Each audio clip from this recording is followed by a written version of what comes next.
നമസ്കാരം, ഞാൻ Suryavasan. Chemmanur international jewellers Kaumudi ഹെഡ്ലൈൻസിലേക്ക് സ്വാഗതം. Presented by NCDC. അക്രമത്തിന് പിന്നിൽ ഗൂഢാലോചന. പ്രമുഖ ചലച്ചിത്ര നടിയെ ആക്രമിക്കാൻ ശ്രമിച്ച സംഭവത്തിൽ ശക്തമായ നടപടിയെന്ന് മുഖ്യമന്ത്രി. ആക്രമികൾ സഞ്ചരിച്ചിരുന്ന വാഹനം തിരിച്ചറിഞ്ഞിട്ടുണ്ട്. പോലീസ് സംഭവത്തെ ഗൗരവമായി കാണുന്നു. സംസ്ഥാനത്ത് ക്രമസമാധാന പ്രശ്നങ്ങളില്ലെന്നും പിണറായി വിജയൻ. അതേസമയം നടിക്ക് നേരെയുണ്ടായ ആക്രമണം ഗൂഢാലോചനയെന്ന് പോലീസ്. കേസിൽ താരത്തിന്റെ ഡ്രൈവർ മാർട്ടിൻ അറസ്റ്റിൽ. നടിയുടെ മുൻ ഡ്രൈവർ പൾസർ സുനി എന്ന സുനിൽകുമാർ മുഖ്യപ്രതിയെന്ന് നെടുമ്പാശ്ശേരി പോലീസ്. കാറിൽ അതിക്രമിച്ചു കയറിയ സംഘം നടിയെ ഉപദ്രവിക്കാനും അപമാനിക്കാനും ശ്രമിച്ചതായി പരാതി. അപകീർത്തികരമായ വിധത്തിൽ ചിത്രങ്ങൾ എടുക്കാൻ ശ്രമം നടന്നതായി സൂചന.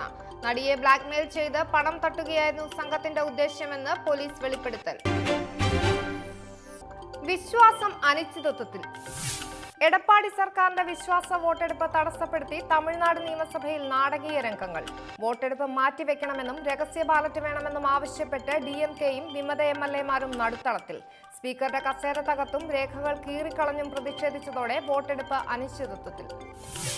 വോട്ടെടുപ്പ് എങ്ങനെ രേഖപ്പെടുത്തണമെന്നത് തന്റെ വിവേചനാധികാരമെന്ന് സ്പീക്കർ. രഹസ്യ ബാലറ്റ് വേണമെന്ന പനീർശെൽവത്തിന്റെയും DMKയുടെയും നിലപാട് അംഗീകരിക്കാനാകില്ലെന്നും വിശദീകരണം.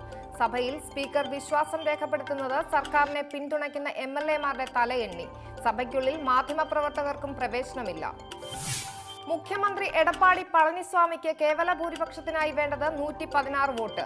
OPS പക്ഷത്തിന് പിന്തുണ അറിയിച്ച് DMKയും കോൺഗ്രസും ലീഗും. 234 അംഗ സഭയിൽ വോട്ടെടുപ്പിന് ഹാജരാകാതിരുന്നത് DMK അധ്യക്ഷൻ M കരുണാനിധിയും കോയമ്പത്തൂർ നോർത്ത് MLA അരുൺകുമാറും. സർക്കാർ കോടതിയിലേക്ക്. ജിഷ്ണു കേസിൽ ഒന്നാം പ്രതി P കൃഷ്ണദാസിന്റെ ഇടക്കാല ജാമ്യം റദ്ദാക്കണമെന്ന ആവശ്യവുമായി സർക്കാർ ഹൈക്കോടതിയിലേക്ക്. നടപടി നെഹ്റു ഗ്രൂപ്പ് ചെയർമാൻ മുൻകൂർ ജാമ്യം നേടിയത് കോടതിയെ തെറ്റിദ്ധരിപ്പിച്ചെന്ന കണ്ടെത്തലിനെ തുടർന്ന് ഒളിവിൽ കഴിയുന്ന പ്രതികൾക്കായി ലുക്കൌട്ട് നോട്ടീസ് ഇറക്കാനും തീരുമാനം. അതിനിടെ നെഹ്റു കോളേജ് വിദ്യാർത്ഥി ജിഷ്ണു പ്രണോയിയുടെ ദുരൂഹമരണത്തിൽ കൂടുതൽ വെളിപ്പെടുത്തലുമായി സഹപാഠി. ആശുപത്രിയിലേക്ക് കൊണ്ടുപോകുമ്പോൾ ജിഷ്ണുവിന്റെ വായിൽ രക്തക്കറ ഉണ്ടായിരുന്നു. മരണത്തിൽ സംശയം ജനിപ്പിക്കുന്ന വിവരങ്ങളോടെ ശബ്ദരേഖ പുറത്ത്. വൈസ് പ്രിൻസിപ്പലിന്റെ മുറിയിൽ നിന്നും ഉൾപ്പെടെ കണ്ടെത്തിയ രക്തക്കറയുടെ പരിശോധനാ ഫലം കേസ് അന്വേഷണത്തിൽ വഴിത്തിരിവാകും.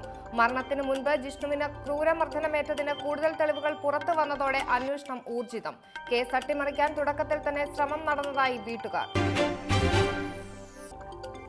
ചോര കൊണ്ട് തിരിച്ചടി. സിന്ധ് പ്രവിശ്യയിലെ IS കൂട്ടക്കൊലയ്ക്ക് കനത്ത തിരിച്ചടി നൽകി 100 ഭീകരരെ വധിച്ചതായി പാകിസ്ഥാൻ. അഫ്ഗാനിസ്ഥാനിൽ ഒളിവിൽ കഴിയുന്ന 76 ഭീകരരുടെ പട്ടിക പാക് സൈന്യം അഫ്ഗാൻ അധികൃതർക്ക് കൈമാറി. അതിർത്തി അടച്ചും ചരക്ക് നീക്കം നിർത്തിവെച്ചും അഫ്ഗാനിസ്ഥാനെതിരെ പാക് പടയൊരുക്കം. പാകിസ്ഥാൻ കൊന്നൊടുക്കിയത് രാജ്യത്തിന്റെ വിവിധ ഭാഗങ്ങളിൽ തമ്പടിച്ചിരുന്ന ഭീകര പ്രവർത്തകരെ. തീവ്രവാദികളെ തുടച്ചു നീക്കുമെന്നും വരും ദിവസങ്ങളിൽ പരിശോധന കൂടുതൽ കർശനമാക്കുമെന്നും പാക് പ്രധാനമന്ത്രിയും സൈനിക മേധാവിയും. ആക്രമണം വ്യാപിപ്പിക്കാൻ പദ്ധതിയുമായി ഇസ്ലാമിക് സ്റ്റേറ്റ്. ഇനി ഇന്നത്തെ സ്വർണം വെള്ളി നിരക്കുകൾ.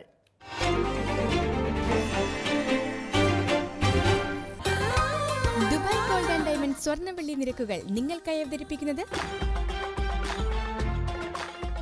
Dubai gold and diamonds, India, UAE, Oman, Bahrain. സ്വർണം ഗ്രാമിന് 2765 രൂപ, പവൻ 22,120 രൂപ, വെള്ളി ഗ്രാമിന് 45 രൂപ. ദുബായ് ഗോൾഡ് ആൻഡ് ഡയമണ്ട് സ്വർണം വെള്ളി നിരക്കുകൾ നിങ്ങൾക്കായി അവതരിപ്പിച്ചത് Dubai gold and diamonds, India, UAE, Oman, Bahrain. Chemmanur international jewellers Kaumudi headlines presented by NCDC സമാപിക്കുന്നു. പുതിയ ഹെഡ്ലൈൻസ് വൈകിട്ട് 5:30. നമസ്കാരം.